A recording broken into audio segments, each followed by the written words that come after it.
Pendant le tour de Shu, Deng le marque sérieusement et lui vole facilement le ballon. Alors que Shu s'apprête à passer en défense, Deng tente un autre tir en suspension et marque un point. Lors de l'action suivante, Shu prend un moment pour analyser son adversaire. Jusqu'à présent, il ne comprend pas pourquoi Deng tire de loin au lieu de simplement percer sa défense et de jouer contre lui normalement. Mais rapidement, il dépasse Beng, et alors qu'il est sur le point de marquer, Beng surgit de derrière et contre son tir, marque un Beng qui conseille à Shu de ne pas trop tenter sa chance.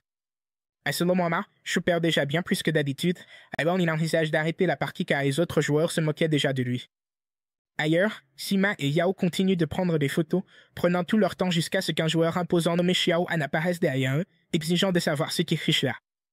Au cours des minutes suivantes, Sima et Yao racontent n'importe quoi juste pour s'assurer de ne pas se faire prendre ou d'avoir besoin de lui.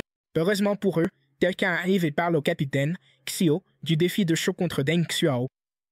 Se rendant compte que c'est lui qui affronte Regan, Yao et Sima suivent le capitaine et ce joueur jusqu'au terrain pour voir ce qui se passe.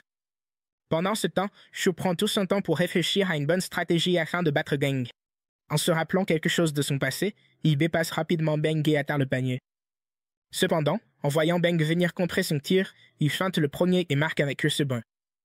Lors du changement de possession, Beng tente quelque chose de différent mais s'arrête vite en voyant que Shu anticipe tous ses mouvements comme une horloge. Pour en finir au plus vite, Deng bouscule Shu et tente un tir en suspension. Avant que le ballon m'empre, le vrai capitaine, Xiao, arrive et dévie le ballon en lançant un autre ballon dessus. Quand Beng pique une crise, le capitaine le réprimande pour avoir quitté l'entraînement et Shu aperçoit aussi Sima et Yao près du soi-disant capitaine. Avant qu'il ne s'en rende compte, Sima s'agite tout autour de lui, félicitant Shu d'avoir défié ses titres. Mais lorsque le vrai capitaine Xiao demande aux autres de quitter le terrain, Shu s'approche de lui et lui pose bêtement des questions sur Cheng Feng. En réponse, Xiao lui dit qu'il n'y a personne de ce nom dans leur équipe, mais Shu continue de le presser pour qu'il lui dise ce qui s'est passé. À ce moment-là, Beng Xiao attrape le salaud à la gorge et le réprimande parce qu'il se vante toujours de Cheng Feng. Comme il veut tellement savoir ce qui est arrivé à Cheng Feng, le gars lui dit qu'il a été viré de leur équipe de basket parce que c'est un bourrarien qui ne mérite pas de jouer à ce sport. Ayant entendu de telles insultes envers son idole, Shu attrape Deng à la gorge. Mais avant que la situation ne dégénère, Yao et Sima interviennent et ramènent le salaud dans leur école sans éclat. Avant que Shu ne disparaisse de sa vue, Deng le met au défi de l'affronter sur le terrain la prochaine fois s'il pense vraiment avoir le niveau pour lui faire face. Shu reste silencieux en imaginant leur prochaine confrontation. De retour dans sa vraie école, Shu se lève le visage dans les toilettes et repense à tout ce que le gars de Jingongzi a dit plus tôt sur le terrain. Pendant que Sima, à ses côtés, fait de son mieux pour remonter le moral de son pote, Shu assure à Sima que Cheng Feng, son idole, n'est pas du genre à abandonner et à décevoir tout le monde comme ça. Il y a quelque chose qu'on ne lui dit pas et il doit savoir ce qui s'est passé. Profitant de l'occasion, Sima encourage Shu Xingzi à rejoindre l'équipe de l'école pour qu'il puisse montrer à ces enfoirés qui sont les patrons la prochaine fois qu'ils se retrouveront sur le terrain, c'est-à-dire la semaine suivante. À ce moment-là, un abruti qui était en train de chier dans une des cabines sort tout excité et dit à Shu que s'ils veulent défier et battre Deng Xiao, il est partant et prêt à y aller. Dans la scène suivante, Yao recrute un autre joueur incroyable dans son équipe, Jiang Boting, qui semble être complètement obsédé par l'idée de faire tomber Deng Xiao pour une raison un peu étrange. Pendant qu'elle le complimente, le capitaine de Jingbei, Cheng Zhan, s'approche de Shu et Sima et leur dit que le gars qui vient de rejoindre l'équipe a une sorte d'histoire avec Deng Xiao qui remonte à l'époque du collège. À cette époque-là, Jiang avait un physique bien plus développé et dessiné que les autres gamins de son âge. Grâce à ce don, il dominait le terrain dans sa catégorie d'âge. Malheureusement, sa gloire a été de courte durée lorsqu'il a dû affronter Deng Xiao lors d'un match. Étant d'un an plus jeune que Jiang et possédant un talent brut supérieur, Deng a dominé le terrain et a légué Jiang dans le monde. Depuis que Jiang a pris ce coup dur et n'a pas réussi à surpasser Deng Xiao, les gens ont commencé à l'appeler le Deng Xiao au rabais et il est devenu la gare ordinaire. Malgré tout cela, le capitaine sait que Jiang n'est pas du genre à laisser passer ce genre de choses, car il attend à l'occasion de prouver sa valeur aux autres. Avec cela et tout ce qu'il a vu jusqu'à présent, Shu rejoint enfin l'équipe, promettant de battre ensemble l'équipe du lycée Jingans, et Xiao sourit si largement qu'elle plaque Sima au sol et annonce officiellement la réouverture officielle de l'équipe de basket de Jingbei. Plus tard dans la soirée, alors que Shu s'entraîne sur un terrain de rue en attendant Youngmo, il aperçoit deux amis des lycées Jingbei et Jingans qui rentrent simplement chez eux ensemble et s'amusent comme ils devraient le faire. Bien qu'il soit jaloux de leur amitié, il reste et attend que son ami silencieux arrive bientôt pour qu'ils puissent discuter. Comme Yoon ne vient pas, Shu lui écrit une lettre et la place sous la boisson sportive préférée de Yoon avant de partir répondre aux appels de sa sœur. Finalement, il annonce à sa sœur qu'il ne va plus être transféré et elle ne pourrait pas être plus heureuse d'entendre cela. Lorsqu'Yum-mo arrive enfin sur le terrain à la tombée de la nuit, il trouve la lettre de Sho l'invitant à venir voir le match entre leurs écoles la semaine suivante. Environ une semaine plus tard, le jour du match amical entre Jinggongs et Jingbae, les joueurs de Jinggongs arrivent assez tôt sur le terrain pour s'échauffer avant la rencontre à venir. Après avoir passé environ 1 heure à s'entraîner, ils commencent tous à se demander si les élèves du lycée Jingbae ne comptent pas tout simplement faire l'impasse sur ce match parce qu'ils ont peur de perdre. L'un d'eux, Shen, dit « Sho n'a pas l'air d'un lâche », mais alors que les autres le réprimandent de prendre leur défense, les élèves de Jingbae arrivent pour le match, habillés comme des épaves.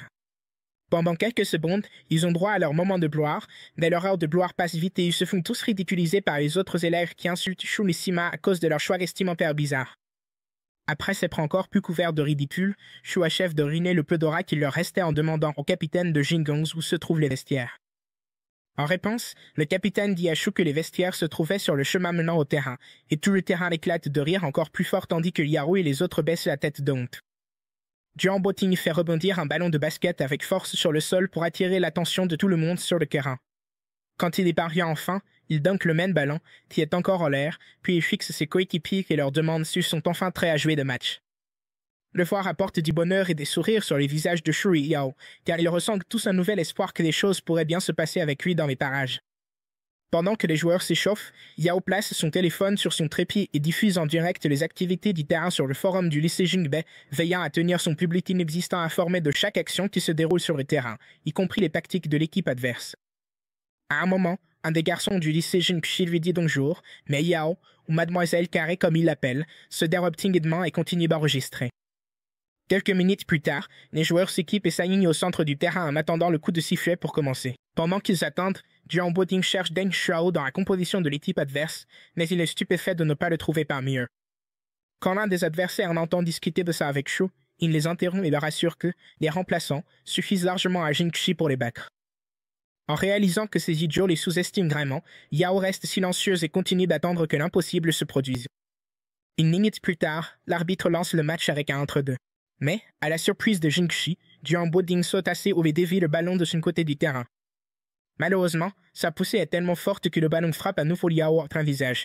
À ce moment-là, Yao, à juste titre, se met en colère contre ce crâneur d'indécis et exprime sa frustration. Après avoir échangé quelques banalités, le jeu reprend. C'est au tour de Jingxi de jouer. Après la première passe de retour sur le terrain, les joueurs de Jingxi manœuvrent rapidement à travers Sema et parviennent même à bloquer leur meneur, Jian, grâce à une tactique de pick and roll. Très vite, ils arrivent jusqu'au capitaine et utilisent la même stratégie pour le dépasser également. À ce moment-là, il ne reste plus que face au panier. Dès que le joueur de Jingxi s'élance vers le panier pour aller, Jian surgit pour le contrer. Mais cette fois, Mega abandonne son layup et passe à son coéquipier de marquer dans le coin pour un tir à 3 points. Comme personne ne le marque, il réussit son tir à 3 points et repart pour relancer le jeu. À ce moment-là, Yao et les étudiants de Jingbae peuvent observer la cohésion entre les joueurs de Jingxi. Mais malgré cela, ils ne s'inquiètent pas, car ils savent qu'ils vont jouer bien mieux qu'avant. Lors de l'action suivante, Jian prend rapidement le contrôle du ballon, bloque ses coéquipiers et fonce droit vers le panier. Arrivé là-bas, il bouscule légèrement le meneur adverse et marque les 2 points pour son équipe. Sur le chemin du retour vers le milieu du terrain, Jian ignore Shu qui l'encourage, puis, juste après que Jingxi ait raté un palier, il récupère le ballon, s'effie de ses coéquipiers qui lui demandent de leur passer la balle, il fonce directement vers le panier pour marquer à nouveau. Encore une fois, il déjoue le meneur adverse et marque à l'air facile pour redonner l'avantage à son équipe. Au cours des minutes suivantes, Jian Boting monopolise le ballon, refusant de le passer à ses coéquipiers et marque autant de points que possible. Lors d'une de ces actions, le gars claque un dunk sur le camp adverse avec une telle force que même Ben n'a pas pu s'empêcher d'être impressionné par ce geste spectaculaire. Quant à Shu et Sema, ils froncent les sourcils en le voyant s'accaparer toute la gloire. Mais Jian les ignore et garde les yeux rivés sur Deng Shuao. À un moment du match, les coéquipiers de Deng conseillent à leurs joueurs d'accepter le défi de Jian et de participer au jeu. Mais une fois de plus, Deng ne le fait pas encore, expliquant à ses coéquipiers qu'un élan de passion soudain ne suffit pas à gagner un match. C'est alors que l'entraîneur de Jingxi a des consignes aux joueurs, leur rappelant leur entraînement et leur ordonnant de reprendre leur formation. Presque immédiatement, les joueurs de Jingxi passent en défense de zone et parviennent à bloquer toutes les possibilités de passe des joueurs de Jingbae. Après être resté bloqué quelques secondes, Jian s'impatiente et court vers Sema. Il arrache alors le ballon au pauvre Sema et tente un tir, qu'il rate, offrant ainsi un rebond gratuit à Jingxi. Maintenant qu'ils ont le ballon, Jingxi pompe rapide Jingbae et marque facilement 2 points contre eux. Xiao, en voyant cela, s'énerve et crie sur ses joueuses pour qu'elles jouent en équipe et non chacune de leur côté. Lorsque Jiang récupère à nouveau le ballon, il avance avec arrogance et le perd instantanément au profit de l'adversaire. Avec les joueuses de Jinqi désormais en possession du ballon, Sima et Sho passent immédiatement en défense et donnent des instructions aux autres pour qu'elles exécutent parfaitement la défense de zone. Voyant cela, les joueuses de Jinqi attendent une ouverture jusqu'à ce qu'elles soient presque à court de temps. Quand l'arbitre commence le compte à rebours à la perte de balle, la porteuse du ballon précipite un tir et le rate. Presque instantanément, Jiang fait une passe rapide à Shu, qui attrape et se prépare à lancer une attaque très sérieuse. Après avoir repris son souffle, Shu file à toute vitesse devant toutes les défenseuses de Jinqi, surprenant même Jiang Boding lui-même, et marque facilement 2 points depuis la ligne des lancers francs. À l'action suivante, Jingber intercepte facilement le ballon aux joueuses de Jinqi et marque les points suivants sans difficulté. Quelques minutes après le début du deuxième quart-temps, l'entraîneur de Jinqi remarque que Shu est le meilleur joueur de l'équipe de Jingbe, alors il demande à ses défenseurs de le surveiller à tout prix. Le seul défaut d'une telle stratégie, c'est que cela laissera d'autres joueuses comme Sima et la capitaine beaucoup trop libres. Alors, dès que Shu remarque le changement dans leur jeu, il passe le ballon à Sima au milieu du terrain, qui marque facilement un tir à 3 points, rapprochant ainsi Jingbe de Jinqi au niveau du score. Dans la dernière minute de la première mi-temps, Jinqi récupère le ballon, mais Yao encourage alors ses joueuses à défendre le ballon de toute leur force pour conserver l'avantage. À ce moment-là, Shu parvient à intercepter le ballon aux joueuses et le passe à Sima. Se rendant compte que c'est leur dernière chance de prendre l'avantage, Sima demande à ses gars de temporiser, puis il passe à Shu, qui se faufile facilement entre les défenseurs pour atteindre le panier. Là, les défenseurs sautent pour le contrer. Mais avant que Shu ne perde le ballon, il le passe à Jiang Boding, qui est démarqué, et celui-ci claque un dunk dans le panier, permettant ainsi à Jinbei de prendre l'avantage pour la première mi-temps. À la fin du deuxième quart-temps, Yao et les autres joueurs de Jinbei exultent d'être enfin en tête pour la première fois de leur histoire. Men Jiang, n'arrobant de service, félicite Shu pour sa passe précédente avant d'aller se reposer.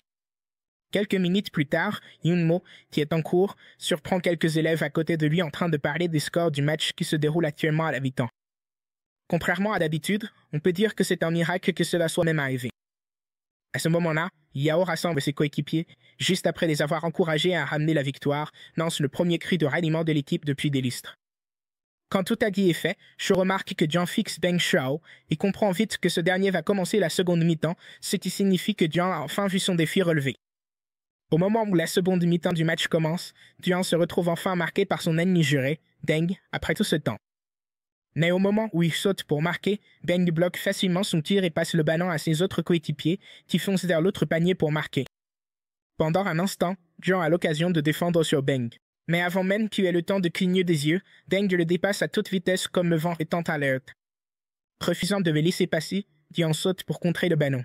Mais ensuite, Beng utilise sa force brute pour contrer le contre de Jiang et finit non seulement par marquer le point, mais aussi par obtenir une faute en faveur de son équipe. Après avoir facilement réussi le lancer franc, Beng commence à prendre Jinbei au sérieux et finit par marquer tellement de points que l'écart ne fait que s'agrandir à chaque minute qui passe. Avec le temps, Jiang devient encore plus furieux, jusqu'à ce qu'il se fasse daguerre dessus par Deng d'une manière très humiliante. Peu de temps après avoir subi une telle humiliation une seconde fois par le Mendian, Jiang se souvient de ses derniers instants de gloire au collège et revit cette même expérience directement sur le terrain. Pendant un temps mort demandé par Jinbei, Jiang décroche complètement, faisant de son mieux pour ne pas trop penser à l'humiliation qu'il vient de subir de la part de Deng. Pour l'aider à sortir de ce qu'il ressent, Yao verse un peu d'eau sur la tête de Jiang et lui fait savoir qu'elle a fait sa geste pour se venger de son comportement de tout à l'heure. Quand elle lui demande ce qu'il en a de sa compétition avec Deng, Jiang se couvre la tête de honte et dit à Yao et aux autres qu'il a déjà perdu le match contre Beng, donc ce n'est plus à peine. Pour lui remonter le moral, Shu se lève et assure à Jiang qu'il n'est pas le seul à perdre, car ils perdront fièrement avec lui si c'est ce qu'il faut pour lui faire comprendre qu'ils sont là pour le soutenir. À ce moment-là, Jiang va en tenir et participe au prochain cri de ralliement avec son équipe. Après le temps mort, Deng est plutôt bien marqué par Shu cette fois, qui fonce directement de l'autre côté et marque un beau point juste après d'avoir fait circuler le ballon. Lors de son action suivante, Deng est efficacement marqué par 2 joueurs jusqu'à ce qu'il soit obligé de passer le ballon à un coéquipier démarqué qui marque facilement le point suivant. Au lieu d'être triste d'avoir raté quelque chose, Shu encourage son équipe à continuer de jouer, alors il donne le meilleur d'eux-mêmes jusqu'à marquer un autre point. Pour la dernière action dans la dernière minute, Shu et son équipe mettent en place une défense coordonnée et parviennent même à contenir Deng pendant quelques secondes jusqu'à ce que le match se termine sur la victoire de Jinxi. Attention, même si Jinxi a remporté le match, les joueurs de Jinbei ont réussi à s'approcher très près cette fois et rien que cela comptait plus pour eux que tout le reste. Peu après la fin du match, le capitaine arrive et annonce à Shu que son idole, Cheng Feng, a été transféré dans une autre école, mais n'a pas été exclu de l'équipe. En entendant cela, Shu demande au capitaine quand ils pourront rejouer, et le gars l'écoute, il doit d'abord atteindre la Ligue nationale avant qu'il puisse en discuter. Plus tard dans la soirée, Shu se rend sur le terrain habituel et pique une crise devant Yunmo à cause de sa défaite contre Jimmy. Quand Yun finit par lui parler de la différence de points, Shu, choqué que le gars ait même regardé le match, lui demande s'il a vu le mot qu'il lui avait laissé plus tôt. Quand Yun refuse de lui répondre, il l'empêche de marquer un panier et lui demande pourquoi il n'est pas venu participer au match pour qu'il puisse gagner. En réponse, Yun lui dit que même s'ils avaient gagné, ils auraient seulement battu les remplaçants, ce qui est encore pire. Alors que Shu s'apprête à dire quelque chose, Yunmo le presse de ne pas être aussi naïf, puis lui assure qu'il ne rejoindra pas l'équipe du tout. Aussi, en guise de conseil, il dit à Shu de déjà réussir à passer les éliminatoires avant de penser à intégrer la Ligue nationale pour affronter Jimmy. Après avoir dit tout ça, le gars ramasse son ballon et quitte le terrain comme le salaud arrogant qu'il est. Quelques jours plus tard, Shu se rend sur le terrain où Yunmo s'entraîne et pratique quelques tirs tout seul, tout en repensant à ce que Yunmo lui a dit à propos de la qualification pour la Ligue nationale. Rien qu'à Pékin, environ 112 écoles participent à la Ligue, mais seulement une vingtaine d'entre elles ont une véritable histoire dans le basket. Ainsi, si Jingdebei veut affronter Jimmy un jour, il doit viser à faire partie des 28 meilleures écoles. Pour y parvenir, cependant, ils devront affronter et battre de bonnes équipes lors des phases éliminatoires. Et pour être honnête, là au niveau de jeu actuel est encore loin d'atteindre cet objectif. En réalisant que Yunmo dit la vérité, Shu se sent frustré mais aussi encore plus motivé à affronter Jimmy dans la Ligue un jour. Peu de temps après l'entraînement, Shu se rend au petit restaurant le plus proche et va directement au comptoir après avoir vu toutes les choses bizarres qu'ils ont sur leur menu pour commander un verre de lait de soja. Lorsque le serveur lui dit qu'ils n'ont pas cet article, Shu demande quelques autres plats qu'il ne semble pas avoir non plus. Au bout d'un moment, le serveur comprend que Shu n'est pas originaire de Pékin, alors il lui pose quelques questions et Shu finit par révéler qu'il vient de Shanghai, mais qu'il ne sait pas quoi manger maintenant qu'il est là. À ces mots, le serveur sourit joyeusement et encourage Shu à goûter leur spécialité, un bol de ragoût de foie frit accompagné de quelques accompagnements qu'il lui recommande. Après avoir entendu tout le bien qu'on dit de ce plat, Shu en commande une double portion, mais il est déçu lorsqu'il voit que le plat a l'air bizarre et peu appétissant. Alors qu'il reste assis, hésitant à manger, un gamin s'installe à côté de lui et râle son ragoût de foie frit d'un trait. Ensuite, il reconnaît Shu et lui dit que son grand frère lui a montré une vidéo de lui en train de jouer au basket plus tôt. Quand Shu demande au gamin qui est son grand frère, le gamin lui répond que c'est le génie académique et sportif, Yunmo.